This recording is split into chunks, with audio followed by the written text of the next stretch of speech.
Mag-ingat naman po kayo.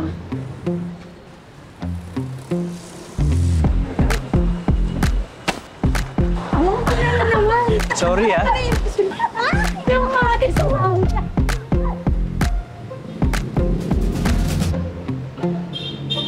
Na talagang gawa mga demonyo kong kapal.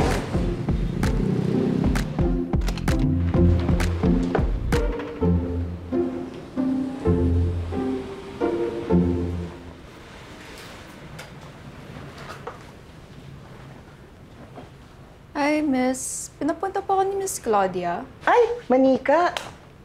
Hi! Hi, ano po? Pinapunta po ako dito ni Miss Claudia for work. Sabi ko, Manika, maganda, beautiful. Gandara Park, manikin! And yes, ibinilin ka na sa akin ni Miss Claudia. Ikaw yung bago, di ba? Yes po.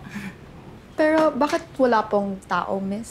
Miss Jory. Miss Jory? Pero sis na lang. Ay. Hindi ka ba na-inform na hybrid ang setup natin? Once in 2 weeks lang kasi nakikita ang mga tao dito. Ayun, sila 1 week lang. Pero ako, taong opisina for reps. So, anong gagawin ka dito? Perfect! Buti na tanong mo. Nakikita mo to? Oh my God. Pa. Yan. Yes. Bigat. Oo nga. Mabigat nga. Okay, sabi ni Miss Claudia, kailangan matapos siya ng audit bago matapos ang linggo. Seryoso? Yan. At alam mo pa kung ano yung chismis? Ano po?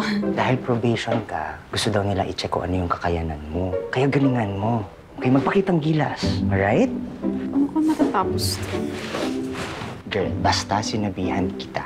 Okay? Dahil maganda ka. At isa lang ang maganda dito sa office. Lahat sila Hagardo Versace na mga itsura. So pag na-hire ka, edi parehas na tayong pretty dito. Okay, so galingan mo. Pumili ka na lang ng upuan and sa'yo ang opisina.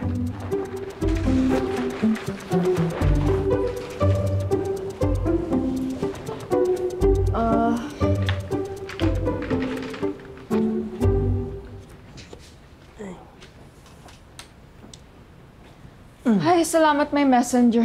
Kanina pa akong kapeng-kape. Kuya, pwede pa bang magpabili ng kape?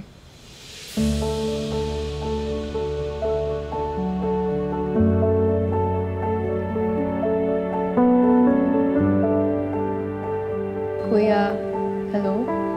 Kuya! Bakit ang ganda mo, miss? Saan ka nang galing? Tsaka, bakit ngayon ka nang dumating? Anong pinagsasabi mo? Wala. Miguel de los Mares pala. Okay, di ko naman tinatanong. Ang sabi ko, pwede bang magpabili ng kape? I have it. Uy! Miggy boy, nagawa mo? Magpapasa lang ng mga natapos ko ng drafts, Miss Jory. Tapos mo na, alam niyo, ang bilis niyo talaga gumawa. Kaya bidang-bida ka kay Miss Claudia. Ay, sorry, oo nga pala. Miggy na mabilis ma-fall. Si Miss Leia. Hello. Sige, balik na ako sa work. Sige.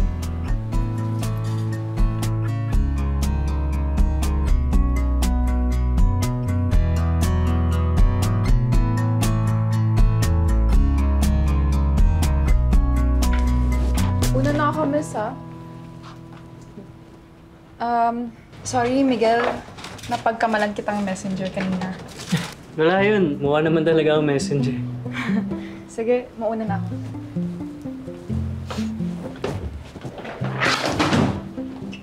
Lakas ng tama natin, baby boy, ah. Story talagang dami nakikita.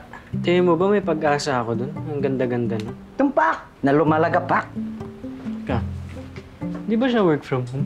Sabi na eh. Kaya ka pala nagsistay hanggang matapos ang buong araw, hindi mo naman yung ginagawa. Ewan ko sa'yo. Dami mo napapansin. Sauce.